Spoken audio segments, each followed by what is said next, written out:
Alam mo, Mr. President, ang sisira talaga sa'yo, itong insan mo. Mekos-mekos tong insan mo. Hindi, totoo ha. Mekos-mekos tong insan mo. Grabe na insan. Kasi as far as I remember, you were pushing for unity. Di ba? You called everyone. Maraming ang natuwa dyan. As a matter of fact, all the big names in politics na gather mo. Di ba? Previous president, hindi mo man nakuha si Pangulong Duterte, yung kanya namang anak, nakuha mo. Di ba?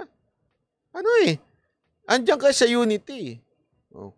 And I think, marami rin nagsabing political analyst na yan ang isang bagay kung bakit nanalo si Marcos. It's because of the call of unity.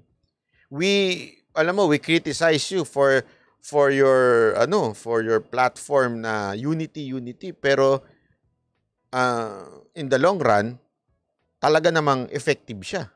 Di ba? Effective. Kaya lang, Mr. President, tinitibag ng sarili mong pinsan etong unity. Baka nakakalimutan nyo, meron pang mga susunod na eleksyon, 2025. May susunod pa, 2028. Baka akala nyo, tapos na ang laban. Malaking bagay yan. And remember, baka magkaroon ng, tandaan ninyo, paano nanalo ang Pangulong Duterte? Sabi nga ng mga ibang political analyst, bakit nanalo ang si Pangulong Duterte noon? It's a revenge vote. Because most of the people before, sang-ayon noon kay Pinoy, di ba? Parang tuwan-tuwa sila, si Pinoy. Kasi namatay nanay, Pinoy. Oh yan, magaling yan, blah, blah. But eventually, because of the people around him, especially tulad nila Mar Rojas, nila Abad, kung sino-sino pa, nagkasira-sira yung administrasyon ni Pinoy. Including na rin siya. Medyo mali-mali ang diskarte. Kaya nasira yung administrasyon ni Pinoy. And yan ang naging dahilan kung bakit binoto ng taong bayan.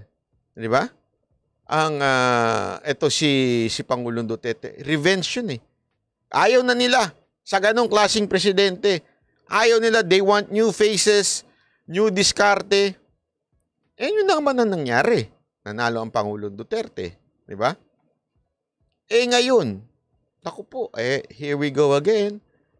Baka iniisip nyo, kayang-kaya ng Smartmatic yan. Naku po, sir, may certain point lang ang Smartmatic.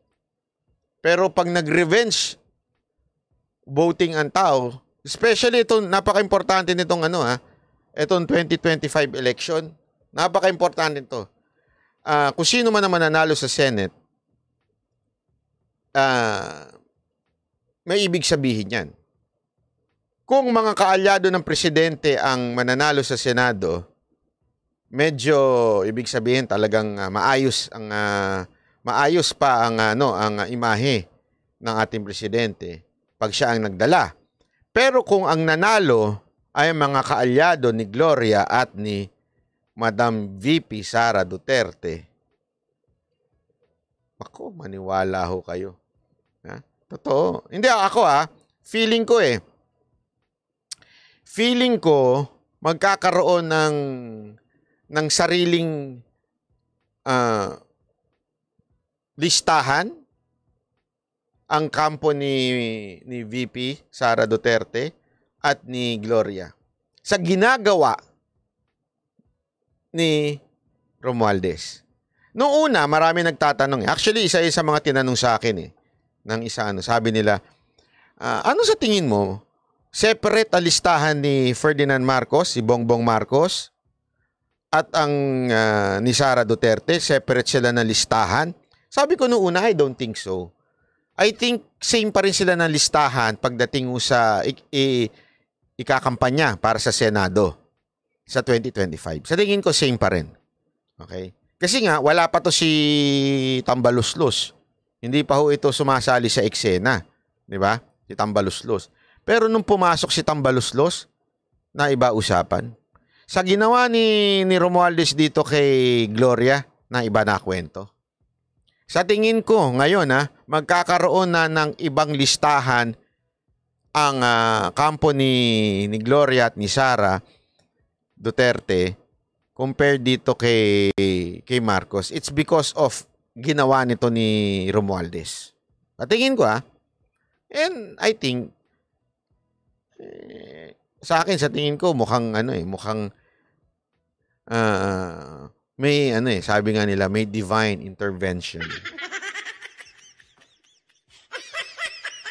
Hindi, totoo. Feeling ko. Kasi alam mo yon, dati parang I hate to say this. Okay? Pero sasabihin ko din. Bakit? Ako si Banatbay. Kasi noong panahon na alam natin yung Uniteam. Parang ang hirap. Maraming sabi, naku, tindi nito. Solid team to.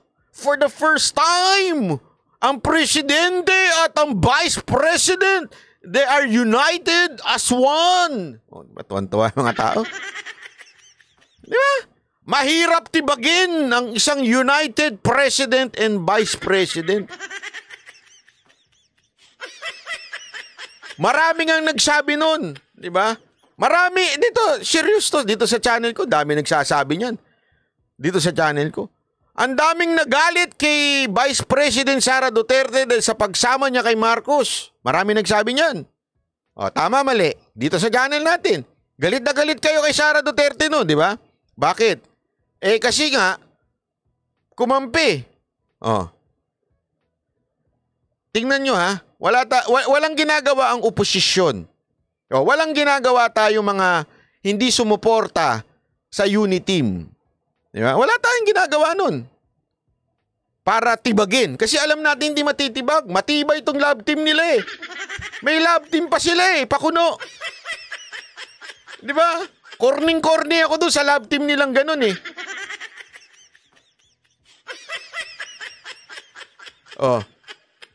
Wala tayong ginagawa. Sabi ko, ayan yun na. Ganyan na talaga buhay Suportahan na lang natin yan Tapos si Pangulong Duterte, ganun din. Wala siyang sinabing against sa administrasyon. Talagang suporta. Sige na nga. Okay. Tama, matibay yung windmill. Tapos mantakin mo dahil lang sa ambisyon ng isa sa mga kasamahan nila. Tibag. Divided. Ito ang matinding divided. Talagang divided. Alam mo yung, pag nireview nga nyo yung mga pangyayari, yun? Bigyan ko kayo ng halimbawa. Nag-resign si Sara Duterte sa partido na kung saan nila Gloria yan. Kasama niya sila Tambaluslos. Tinanggal si Gloria doon sa posisyon. Di ba? Yung bagong pagtanggal pa yan. Deputy Speaker pa rin siya pero yung senior deputy nawala, di ba? Ano nangyari? Tinawag ni Sara Duterte yung Tambaluslos. Hindi man niya pinangalanan pero napaka-obvious naman. Sino ba naman ang tangang hindi makakalam kung sino yun? Pang-apat, may announcement siya. Maraming salamat, Ferdinand Bongbong Marcos, pero ayoko nang banggitin ang middle name mo. Di ba? May ganon. Sabi ko nga, malupit to.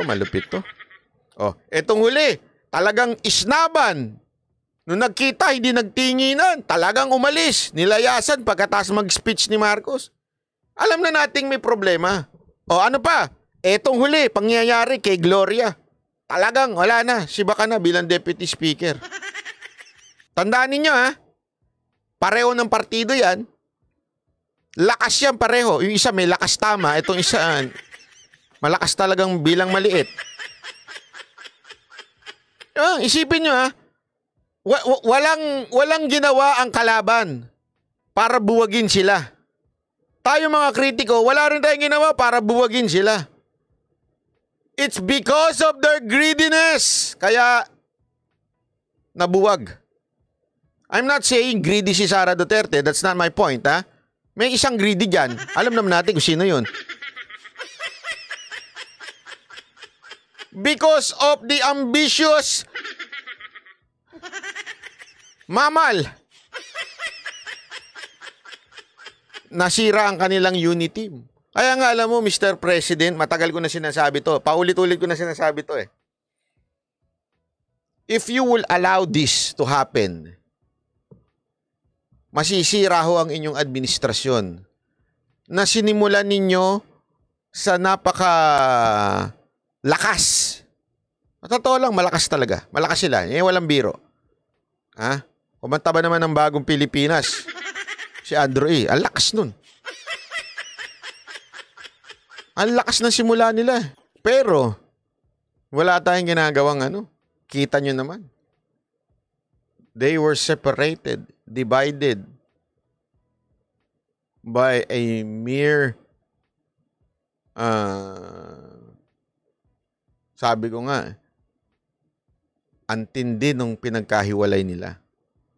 It's all about the money. Money ang dahilan ng paghiwalay ng grupo na ito. Natibag dahil sa pera. Dahil merong greedy. Kasi tandaan nyo yan, ha? Sa bawat, eto sa halimbawa lang, ha? Hindi ko sinasabing kriminal sila, ha? Sa bawat krimen, kunwari, yung mga robbery, kunwari sa bangko, di ba? Alam naman natin yan, eh. Pag merong, kunwari, magnanakaw sa bangko, kinuha yung pera.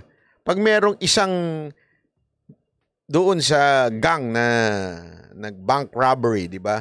Meron naging greedy dyan. At hindi pumayag sa equal na hatian, dyan nagkakagulo yung mga grupo. Greediness. Di ba? Dyan pumapasok yun eh. Kaya nagkakahiwalay-hiwalay. Kahit ito sa pamilya. Gusto nyo magkaaway-away ang pamilya? Pag-usapan nyo lupa. Kasi alam nyo kung bakit. That is a sinful nature.